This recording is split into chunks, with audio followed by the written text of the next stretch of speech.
Hello, and you're listening to Realpolitik Confidential, episode 12. I'm your host, Alex Krishan, and today it is the 17th of July 2025. The title of episode 12 is World War Dark: How the West's Enemies Could Plunge Civilization into Blackness. It didn't start with a bang. There were no sirens, no mushroom cloud, just silence. Streetlights blinked out. Screens went dead. GPS failed. The satellites vanished from the sky. And in the homes of billions, a single question echoed in the dark. What just happened? In the 21st century, war may not begin with boots on the ground or tanks at the border, but with electricity lost, information severed, trust shattered, and when the lights go out, not for hours, but for days, weeks, or even months, civilization itself teeters on the collapse. Welcome to episode 12 of Realpolitik Confidential, World War Dark. In this special report, we explore how the enemies of the collective West, Russia, China, and beyond, are preparing not to conquer territory, but to plunge their rivals into technological, social, and psychological collapse. Be it through cyber attacks, EMPs, anti-satellite warfare, deepfakes, cable sabotage, and the total erasure of trust. This is the war no one sees coming until it's too late. The next war, after all, may not begin with a mushroom cloud as everybody expects, but with silence. No light, no internet, no satellites. Just an oppressive darkness which could be seen from space, shrouding all the achievements of human civilization into a dead silence. But let's first discuss the terminology. What is a black sky event and how likely is it? Black sky is a term for a catastrophic, widespread blackout of critical infrastructure.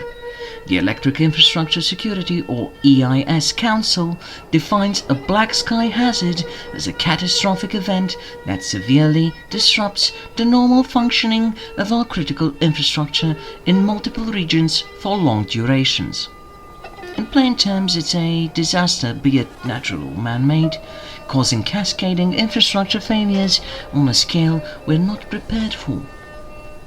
Whether from a massive cyber attack or a high-altitude EMP blast, or even an extreme solar flare. And according to experts, it's not a matter of if such an event will occur, but when it will occur.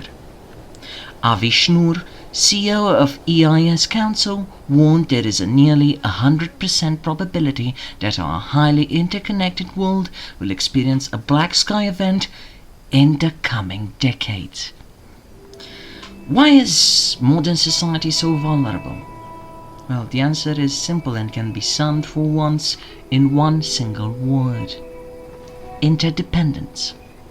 After all, our infrastructure systems, power grids, telecom networks, water supply systems, financial networks, transportation networks, all are tightly interlinked like an ecosystem, like a beating heart of human civilization. If one major node fails, it can trigger a chain reaction of failures. As Schnur explains, the infrastructures that keep us alive and happy have become so intertwined that the disruption of any one on a significant scale could cut the chain. You could have cascading failures across all other systems. For example, everything requires electricity, so widespread power grid collapse would immediately disable communications, banking, fuel pipelines, water treatment, and more.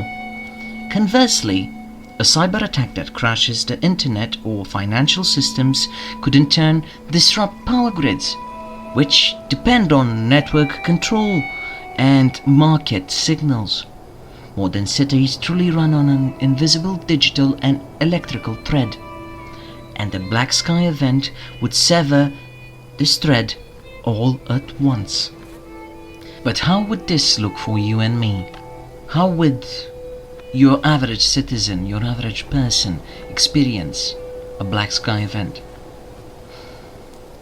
It's not looking very good. The early hours of a black sky event would be chaotic and terrifying for ordinary people. Imagine yourself suddenly in your apartment with all lights going out. Then you find out that it's out over several states or even countries.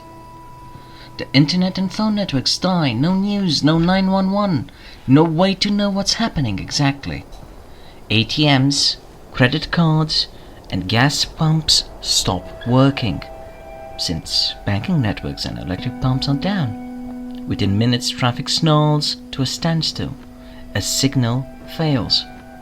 Subways and trains grind to a halt, trapping commuters. Elevators stall.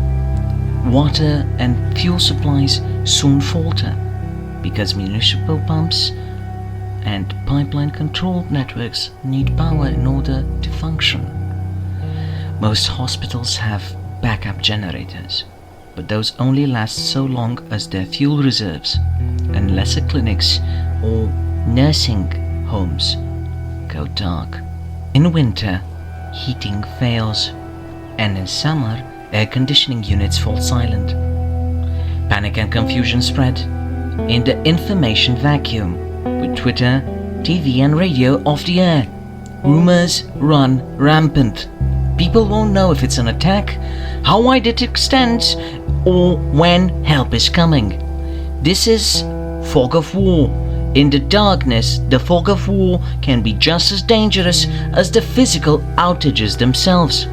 As we'll discuss, psychological collapse and loss of trust can set in quickly when the familiar networks which sustain our daily lives vanish. Notably, unlike a localized 24-hour power outage, a black sky scenario means no quick help from neighboring regions, because they've been hit as well. Emergency services and supply chains would be overwhelmed in a matter of days, if not hours. One US government study warned that a continental-scale grid-down incident, for example from an EMP attack, would leave the grid down for months, resulting in, well, there's no way to go around it, in societal collapse, and the potential death of up to, and I'm not exaggerating this is official United States information, the death of up to 90% of the population in the affected region if basic needs can't be restored. In short, the stakes are enormous, which is why we must examine how such a nightmare could be deliberately caused in a conflict and whether we are ready to face it.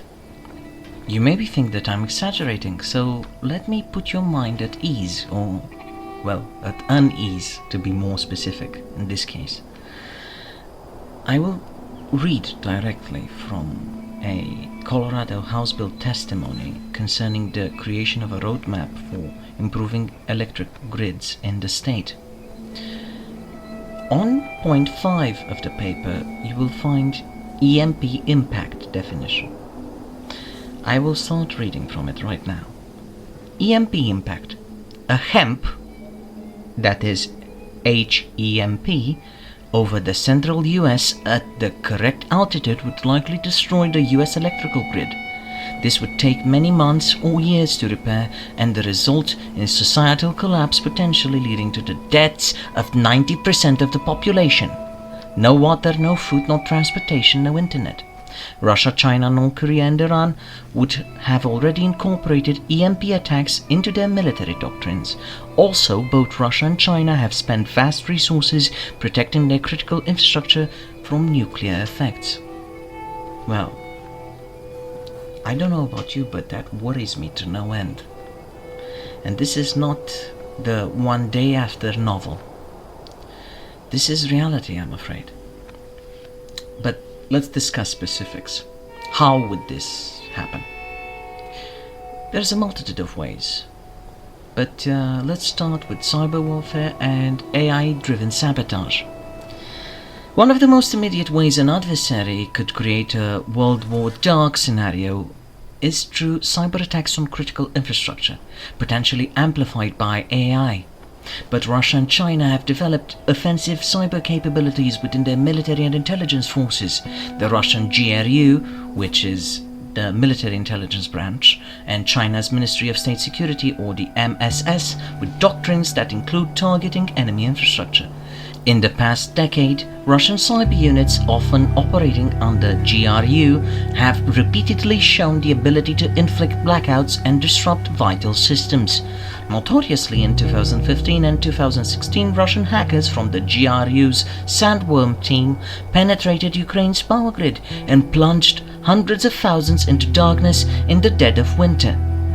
Those attacks, using sophisticated malware known as Black Energy and later Industroyer, were the first confirmed cases of cybercode causing a power outage. The 2016 attack on Kiev's grid was especially audacious. It deployed malware that autonomously took down substations with no human operator needed once it launched. Five Eyes Intelligence later attributed both attacks to the GRU. This hints at the future of AI-enhanced malware, code that can dynamically spread or adapt within networks to maximize damage without direct control. In fact, Industroyer had a modular, flexible design, more like a cyber weapon platform than a single virus, capable of attacking multiple power systems. We can imagine a next-generation Industroyer that uses AI to intelligently map out a grid's weakest point and reroute its attacks if defenders try to stop it. An adaptive, self-learning blackout tool. Russia has already combined cyber sabotage with kinetic warfare. Just hours before launching its 2022 invasion of Ukraine, Russia unleashed destructive malware codenamed Foxblade against Ukrainian government and banking networks, especially softening the target country by disrupting communications. Ukrainian officials also faced waves of data wiping hacks, satellite internet jamming, and disinformation as part of the Russian assault. Western security agencies report that Russian military cyber units continue to infiltrate power grids, pipelines, and other utilities in Europe and North America, pre-positioning malware just in case. The GRU's cyber teams, often dubbed Fancy Bear or Sandworm, have been sanctioned for cyber attacks on critical infrastructure in the West as well, and Western governments are on high alert. As one UK cyber chief puts it in 2023, we are increasingly concerned about growing links between the Russian intelligence services and proxy groups to conduct cyber attacks as well as physical sabotage operations. In short, Moscow has a playbook for using cyber war to knock out a foe's vital services, and it actively exercises this playbook. China's approach has historically emphasized cyber espionage over overt sabotage, but this is changing.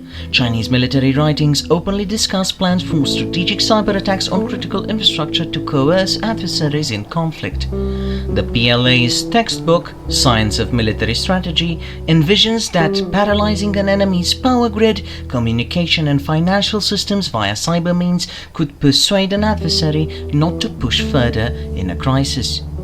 While China has so far shown restraint in using these tactics, after all, President Xi has noted China's own vulnerability to retaliation, it has certainly built the capacity to do so. Chinese state-backed hackers, linked either to the MSS or the PLA, have penetrated infrastructure abroad. For example, a 2021 report revealed Chinese malware in India's power grid, coinciding with a major blackout in Mumbai. And alarming reports indicate China is pushing the envelope with AI in cyber operation. China leans forward on AI in cyber operations. China's offensive cyber industry is already heavily integrated with AI institutions, and China's private sector has been proactively using AI for cyber operations, notes an Atlantic Council study. This means AI-assisted vulnerability discovery, automated hacking tools or deepfake-driven information warfare capabilities, where AI generates fake videos or audio to sow chaos. Indeed, deepfake chaos is an emerging weapon in the cyber arsenal. In 2022, during Russia's war in Ukraine, a deepfake video of President Zelensky was broadcast after hackers breached a Ukrainian TV station. It showed a lifelike fake Zelensky calling on Ukrainians to surrender. This video was quickly debunked, but it served as proof of concept of how AI-generated misinformation could amplify the impact of a blackout. Picture this. An adversary takes down a power and telecom network of a country.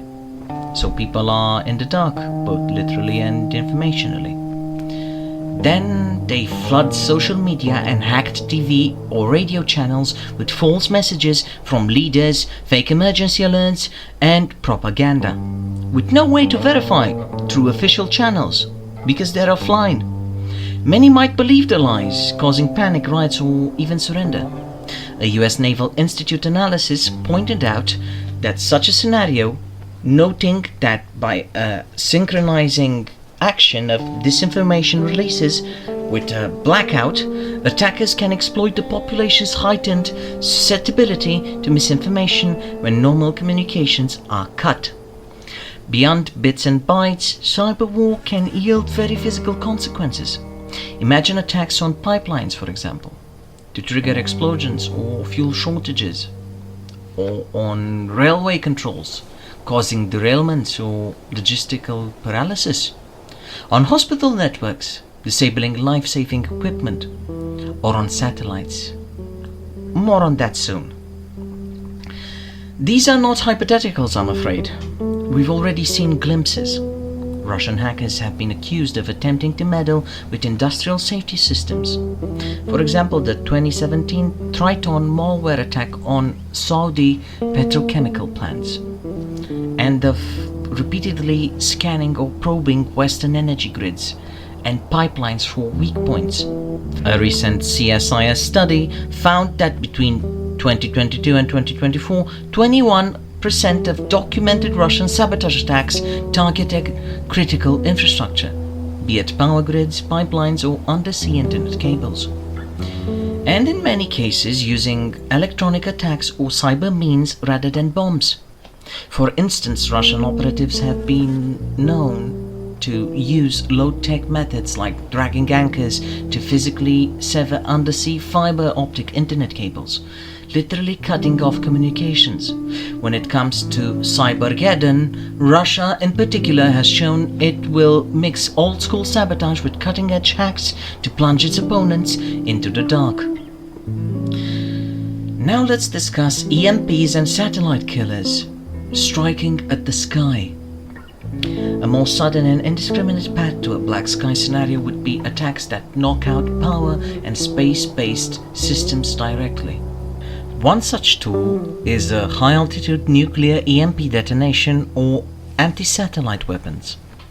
Several of the West's rivals have explicitly incorporated these into their strategic doctrines.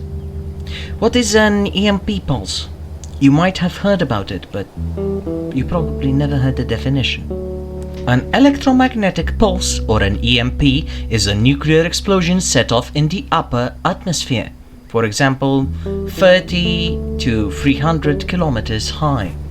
This can unleash an intense electromagnetic pulse that fries electronic circuits and power transformers over a huge area below. A single warhead detonated at 300 kilometers in the sky over the central US could blanket most of the continental United States in a crippling EMP field. Critical grid components could be burnt out in milliseconds, causing a nationwide blackout, potentially lasting months, since extra high voltage transformers are very hard to replace. Military reports warn that Russia, China, North Korea and Iran all have included EMP strike options in their military planning, and have even tested aspects of them. Russia and China, for example, have researched super EMP weapons designed to maximize the EMP effect while minimizing the blast. and could theoretically launch them on a ballistic missile over the South Pole to evade US early warning sensors. North Korea has 2 satellites in orbit that some analysts worry could be configured to detonate a small nuke and generate an EMP. The nightmare outcome of an EMP attack is the following. The entire electric grid of the target nation collapses in an instant, along with all unshielded electronics, from computers and cell phones to vehicle control units. As we've noted, the cascading failures from a long-term power outage could threaten millions of lives. The good news, if it can be called that, is that any nuclear EMP use would likely be considered a nuclear attack on par with a direct bombing, inviting massive and immediate retaliation. Thus it remains a weapon of last resort, or terror. More likely from a rogue state or a terrorist in an extreme scenario than an actual tool of open warfare. But the mere threat of EMP has been used as coercion. For instance, during Russia-NATO tensions in early 2022, a Russian politician floated the idea of a high-altitude nuke over Nevada to black out the western US as a warning shot. Thankfully, it proved to be just bluster. The West has started hardening some military systems against EMP attacks, but civilian infrastructure is still very exposed. Notably, Russia and China have hardened their own grids and bunkers against EMP, even as they explore using it offensively. Let's discuss anti-satellite weapons, or ASAT. Perhaps even more usable in a conflict are weapons that destroy or disable satellites, since they don't directly kill any humans. At least not immediately. But they can blind and incapacitate an adversary. The West's militaries are heavily reliant on satellites for communications, navigation, surveillance, and even controlling precision weapons. An enemy that can take out those eyes and ears in the sky could isolate Western forces and populations, contributing to a black sky condition. Literally and figuratively, as GPS timing and navigation signals go dark and satellite phones stop working. Both Russia and China have demonstrated direct ASAT capabilities. China shocked the world in 2007 by launching a missile that obliterated one of their own satellites, the FY-1C in orbit. The test was successful militarily but created a massive debris cloud, over 3,000 trackable fragments plus an estimated 35,000 plus smaller pieces, making it the most prolific and serious fragmentation in 50 years of space operations. This one Chinese test single-handedly increased the long-term hazards to all satellites, and even the International Space Station, from orbital debris. Despite international criticism, China has continued developing ASAT tech, including missiles that can reach higher orbits and possibly directed energy weapons. In 2021, the US reported that China tested a hypersonic orbital vehicle that could have ASAT or EMP implications, and the 2022 Chinese commercial rocket launch secretly tested an ASAT parasitic payload, according to intelligence leaks. Beijing is clearly preparing to shoot for the sky if needed. Russia, for its part, has diversified counter-space arsenal.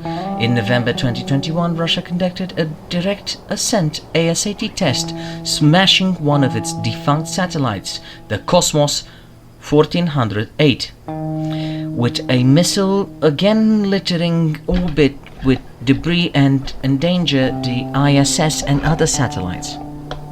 It also has an older system called Nodol for such tasks. Beyond missiles, Russia fields soft kill systems like the mysterious Peresvet laser. The Peresvet is a mobile high-power laser designed to blind the sensors of orbiting satellites, especially imaging spy satellites, without blowing them up. Russia has deployed Peresvet units near its ICBM bases, likely to prevent US recon satellites from observing mobile missile movements. It could also dazzle satellites that track air defense units like the S-500, concealing Russian deployments. In space, Russia has tested the co-orbital ASAT technique, essentially satellites that can sneak up on other satellites. Since 2010, Russia has launched several experimental inspector satellites that practice rendezvous and proximity maneuvers in orbit. Ostensibly, these could inspect or repair satellites, but they also can be used defensively. In at least 2 cases, Russian satellites released smaller sub-satellites at higher speed near other objects, suggesting a weapons test. Western analysts believe that Russia has an active co-orbital ASAT program codenamed Burevestnik, supported by a space tracking program named Nivelir. In plain terms, Russia may have satellite hunters quietly orbiting, waiting for a conflict to pounce on critical US or NATO satellites. The immediate impacts, if Western satellites are taken out, are the following. GPS service could be lost or degraded. Indeed, Russian forces in Ukraine have been jamming GPS signals locally, so Ukrainian units may not be able to use GPS due to interference. Imagine that on a broad scale. Civilian navigation apps failing, airliners and ships losing GPS, financial networks that rely on GPS timing going awry. Military communications would suffer if satellites go down, while fiber links connect main bases. Deployed units and ships or planes depend on satellite communications. Targeting and surveillance would be blinded if reconnaissance satellites or drone uplinks are knocked out. An information blackout from space would complement the physical blackout on the ground. In summary, ASAT and EMP strikes are how an enemy could literally turn off the sky, by making satellites go dark or by burning out our machines via electromagnetic shock. Those methods appeal to actors like Russia and China as a way to counter US-NATO technological superiority. They've both invested in these arenas. Russia's Peresvet laser to zap satellites, China's 2007 debris-spewing missile, joint research on hypersonic glide EMP delivery, and so on and so forth. NATO has declared that an attack in space or a serious cyber attack could trigger Article 5 collective defense, treating it akin to an actual armed attack. But in the fog of a blackout, attribution can be tricky. Was that satellite just malfunctioning or deliberately blinded? Did a transformer blow from overload or a planted logic bomb? Adversaries will exploit that ambiguity. Then we have information blackout and psychological collapse. A black sky war would not only target electrons or machines, it would target minds. The goal is to sow confusion, panic, and mistrust by cutting off reliable information sources. We've already touched on how a hacker-induced blackout would sever communications. Let's dig deeper into the information warfare dimension. This could be a digital Dunkirk while cutting the undersea cables. One vulnerability of the global internet is its physical undersea cables. Nearly 95% of international data travels through fiber optic cables on the ocean floors. These cables are surprisingly thin and poorly protected, essentially garden hoses of glass and steel spanning continents. An adversary with a navy or even just a hired fishing trawler can sabotage them at choke points. Russia, for example, has a fleet of research ships and mini-subs suspected of mapping and potentially sabotaging undersea cables. In 2022, Western officials warned of unusual Russian naval activity around critical cables in the Atlantic. We saw earlier that Russian operatives have even dragged anchors to rip up European cables. A coordinated cable cutting spree, a digital Dunkirk if you will, where the attacker intentionally isolates regions by severing their external internet links, could throw countries into an instant information isolation. Imagine if North America or Europe suddenly lost most transoceanic internet connectivity. International phone calls drop Credit card transactions with foreign banks halt. Cloud services hosted abroad become unreachable. Satellite ground stations can't send or receive data if their backhaul is cut. Domestically, an attacker could also target key internet exchange points or cellular network hubs, with cyber or physical attacks causing internal outages. The result? Well, I'm afraid the result is catastrophic. No news, no social media, no Google Maps, no functioning ATMs or payment systems. The public would be in the dark, not only literally but figuratively as well. And that is a very dangerous place to be. We have the fog of war to thank for that. The fog of war without Twitter or TV is one of the main problems of such an event. History shows that in a disaster or in a crisis, clear communication is as vital as food or water. When people don't know what's happening, fear fills the void. In a war scenario, an attacker wants to maximize that fear and chaos on the home front. Hence, they will aim to knock out media and communications early on. We already saw Russia hack Ukrainian TV to broadcast fake surrender messages.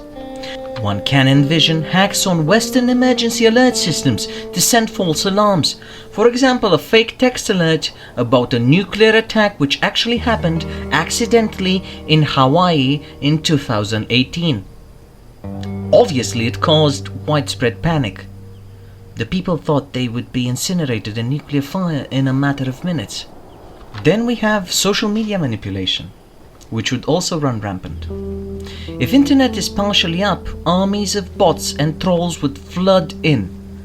They would flood Facebook, Twitter, Telegram with frightening and false claims. Oh, the government has fled. There's rioting in your city. Don't go outside due to a chemical leak. With official accounts likely silent or untrusted, many people might believe the obvious lies and make bad decisions. Compounding distrust in institutions can rapidly erode. In a blackout, when days go by without visible help, people naturally lose faith in the authorities. In previous prolonged blackouts, like the New York City blackout of 1977, where lack of communication and a slow response led to looting and a feeling of lawlessness. Now add deliberate psychological operations to that beautiful mix. The adversary might insert narratives like, "This is your government's fault," or "Your leaders have sold you out, your government has abandoned you." That sounds like Hanoi Hana on steroids. They might even impersonate government officials via deepfake videos or hijacked accounts to spread disinformation. The cognitive warfare concept mentioned earlier shows how layering a blackout with disinformation exploits people's confusion. A well-timed fake message from a president created with AI could, for example, tell the population to evacuate an area when they actually should shelter, causing mass chaos on the roads. Or a fake military order could cause units to redeploy incorrectly. Psychological collapse, people no longer cooperating or trusting anyone, is the ultimate goal of such an operation, because it does the damage an invading army normally would do without even firing a shot. In short, a World War dark means information darkness as much as power darkness. The early phase of such a conflict would feel like a sudden return to the pre-digital age. People might dust off battery radios, if any broadcast still exists, or resort to word of mouth. The attackers will try to be the loudest voice in the darkness, pushing propaganda. After all, it's a petrifyingly scary scenario. The public doesn't know what to believe, possibly turning against its own authorities or each other. Modern society's cohesion, which is already fragile in the age of online misinformation and culture wars, could fracture badly. In order to paint a better picture, let's look at a few speculative scenarios, how quote-unquote dark war might play out. Let's explore a few plausible scenarios that illustrate these themes. While speculative, each scenario is grounded in capabilities and events that are known or have already happened on a smaller scale. Let's create the setup. Tensions are high between NATO and the resurgent Russia. In the depths of January, with freezing temperatures across Europe, a wave of mysterious cyber incidents erupt. Malware, planted months prior via phishing and supply chain hacks, activates across multiple national power grids simultaneously. A sophisticated coordinated cyber attack on the European energy grid. Control rooms from Germany to Poland to Italy to Portugal see their SCADA systems glitch. False sensor readings spread confusion, and then breakers start tripping. Within an hour, the cascading failures cross borders. Europe's grids are linked by transnational circuits after all. Power plants go offline and entire regions black out. Not just one city but a dozen countries from Portugal to Finland are plunged into darkness. What would the early hours look? Millions of Europeans are caught off guard in the dark evening. Electric heating systems stop. As the night goes on, people huddle in blankets as indoor temperatures plummet. In many places, backup generators fail after a few hours because the malware also disrupted their control electronics. By dawn, much of Europe has no power, no internet, and patchy phone service at best. Emergency services are overwhelmed responding to accidents. After all, you have a beautiful combination of traffic collisions in unlit streets, people stuck in elevators or subway tunnels, fires from candles, being knocked over. Everything you can imagine going wrong, it will go wrong in this scenario. The average Joe in Paris, Berlin or Warsaw, or my lovely hometown of Bucharest, wakes up to a cold home, no running water, after all the pumps failed, and silence from their phone. Behind the scenes, investigators will later find that a state-sponsored hacker group, likely GRU-backed, deployed a variant of Industroyer malware tailored to Europe's grid. This malware was far more advanced than the one used against Ukraine in 2016. It had an AI module that adapted to each country's grid topology. As grid operators tried countermeasures, the malware dynamically shifted attack nodes. It even used deepfake radio messages to mimic grid officials, sending misleading instructions that delayed the real response. The attack was timed for maximum impact. Deep winter, peak heating demand, just after midnight when human staffing was lowest and automating systems could be fooled. What would be the consequences? Well, if power isn't restored in days, Europe faces a humanitarian catastrophe. Food supply chains break. No refrigeration, no fuel for trucks due to pumps being offline.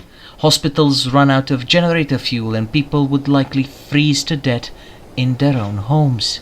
Within the week, without intervention, death tolls would climb from exposure and lack of medical care. The geopolitical goal for the attacker is achieved if Europe's governments consider suing for peace to get the power back on. This scenario echoes the real Ukraine grid cyber attacks, but scaled up massively. It's also why NATO states quietly worry and drill for such an event. Then we have scenario B, blinding the sky. Starlink and NATO satellites being under fire. Let's do the setup for this one as well. A crisis flares in East Asia involving China and the United States. While diplomatic talks stall, suddenly one night multiple rogue anti-satellite strikes occur. A barrage of Chinese missiles streak into low Earth orbit. One shatters several SpaceX Starlink satellites, which US forces were using for communication, and other cripples a key NATO military ComSat in geosynchronous orbit. Almost simultaneously, reports come in of a strange laser attack. US spy satellites over the South China Sea are blinded by dazzling beams, the work of a mobile peresvet unit or a ship-based laser. In Europe, soldiers notice their GPS receivers are acting up. A dense blanket of Russian jamming signals is disrupting the Navstar GPS frequencies. What goes dark?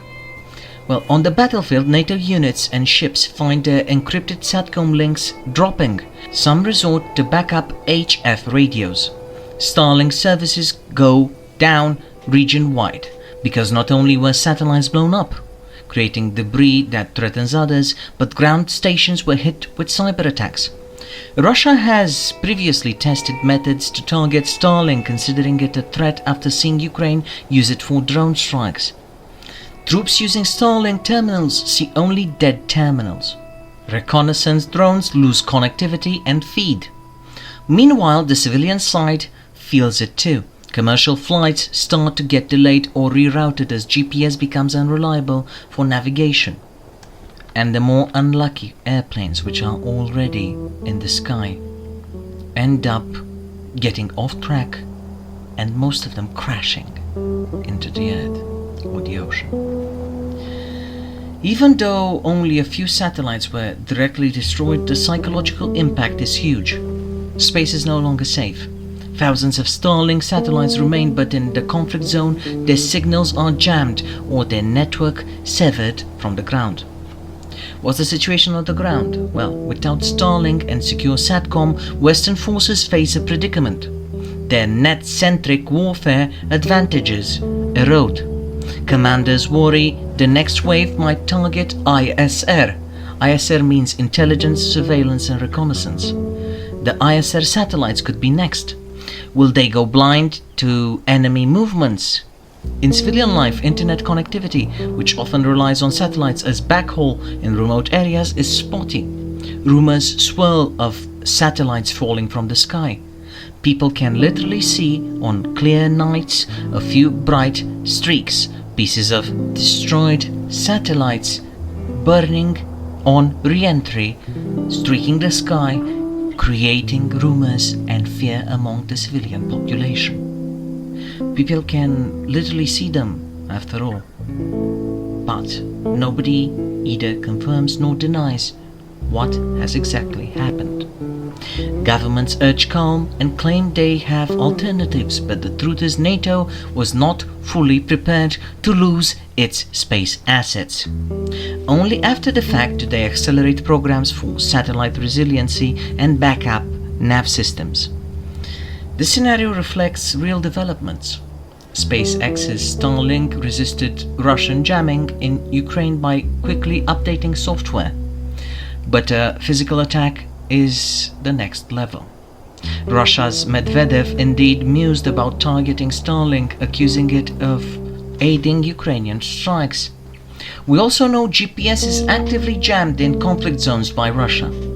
And both China and Russia have tested ASAT missiles. So this scenario is a logical escalation. The opening of a conflict includes punching out satellites and jamming the heavens to paralyze Western C4ISR, that is command, control, communications, computer, intelligence, surveillance and reconnaissance. Then we have scenario C, the silent invasion, a misinformation blackout before a strike. Let's start the setup. Tensions between China and Taiwan, and the United States obviously, have peaked. One eerie night, Taiwan's internet and phone networks suddenly go down. A digital Pearl Harbor. All of these networks go down at the same time. Power also goes out in parts of Taipei and other cities, perhaps due to coordinated sabotage or cyber attacks on substations.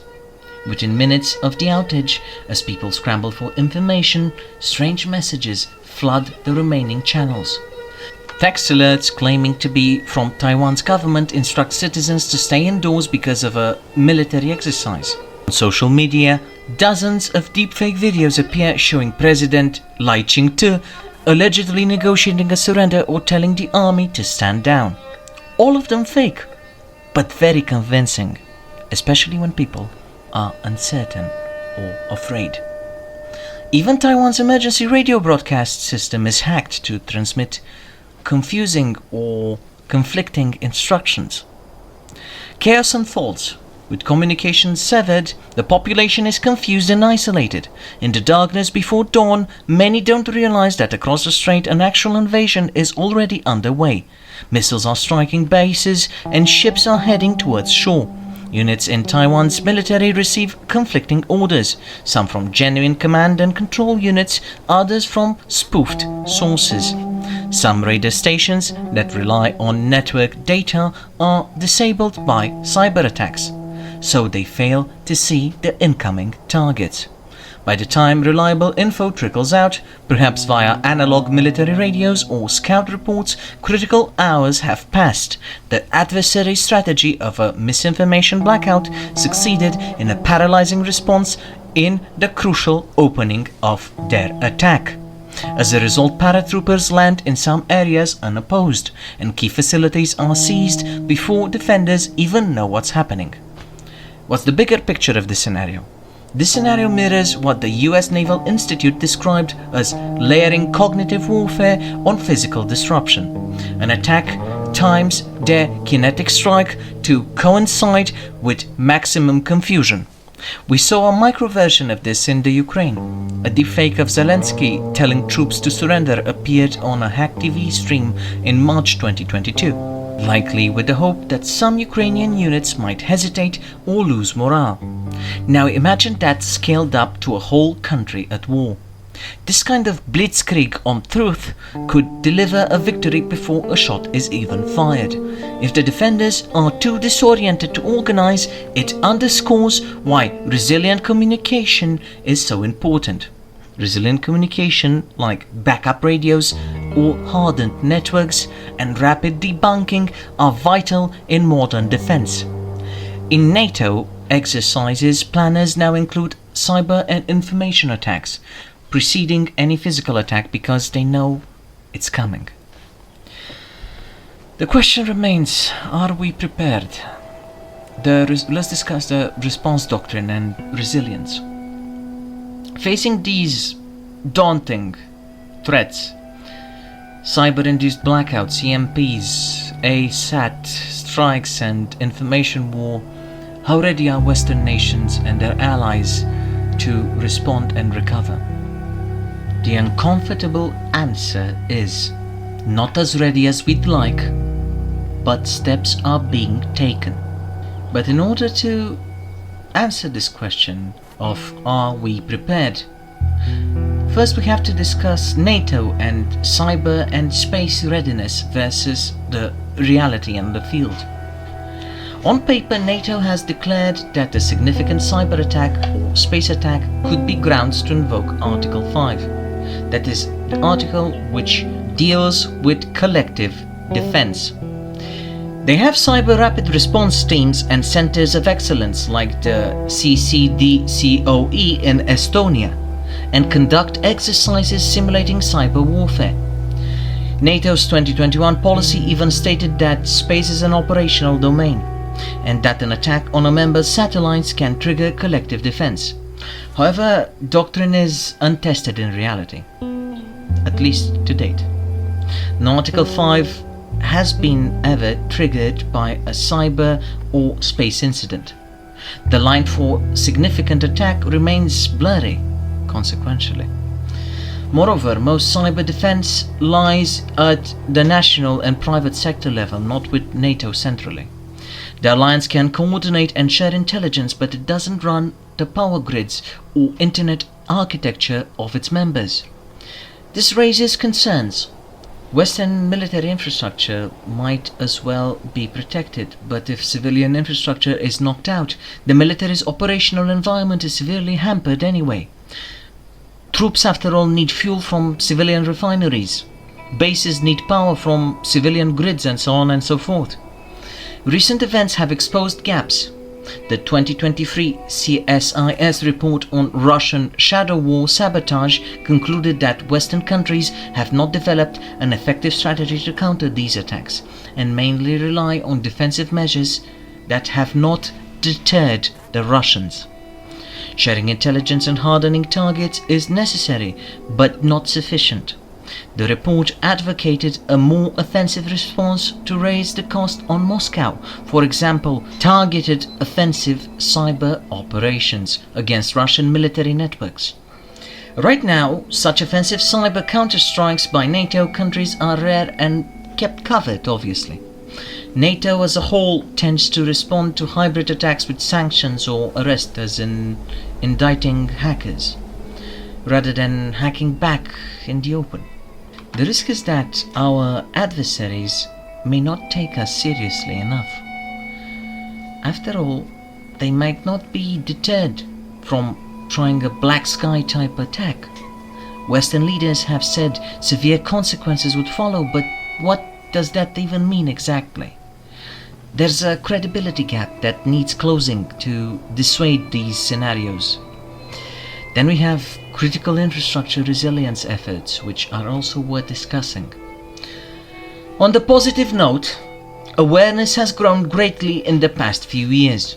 Europe, spurred by incidents like the Nord Stream pipeline sabotage and repeated Russian hacking attempts, has launched a new initiative to shore up infrastructure.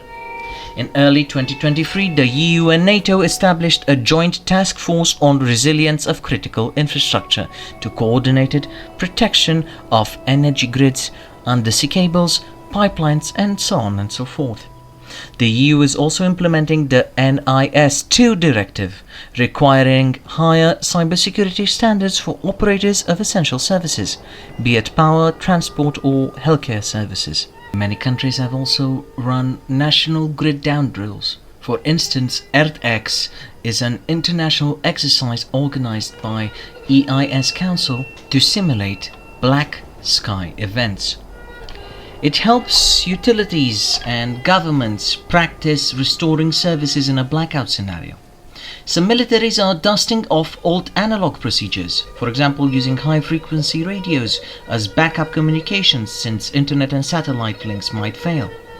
Avishnur of EIS urges using even older technologies such as radio plus new AI tools for emergency communications and chaos management. All of this in order to ensure that leaders can still coordinate if networks go down.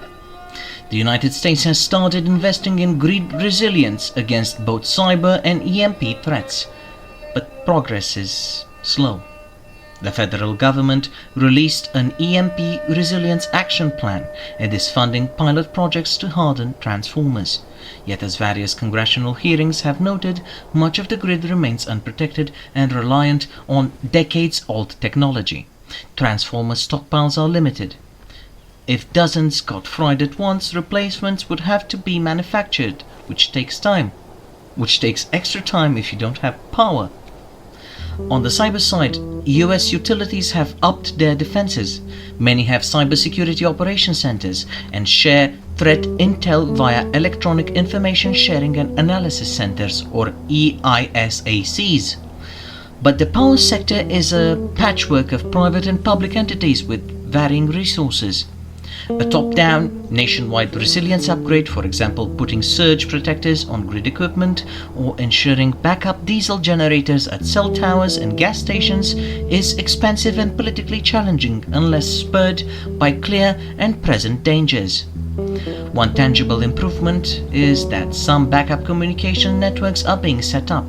For example, FirstNet in the US is a dedicated public safety cellular network that in theory has better redundancy.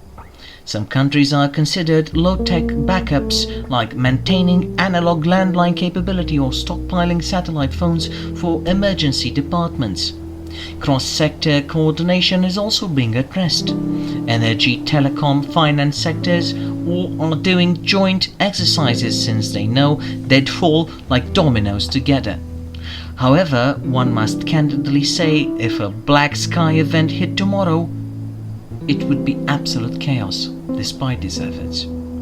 Government reports and independent studies like the one by ETH Zurich's CSS have concluded that if a blackout lasts more than a few days, most plans fall apart as local generators run out of fuel and interdependent failures mount.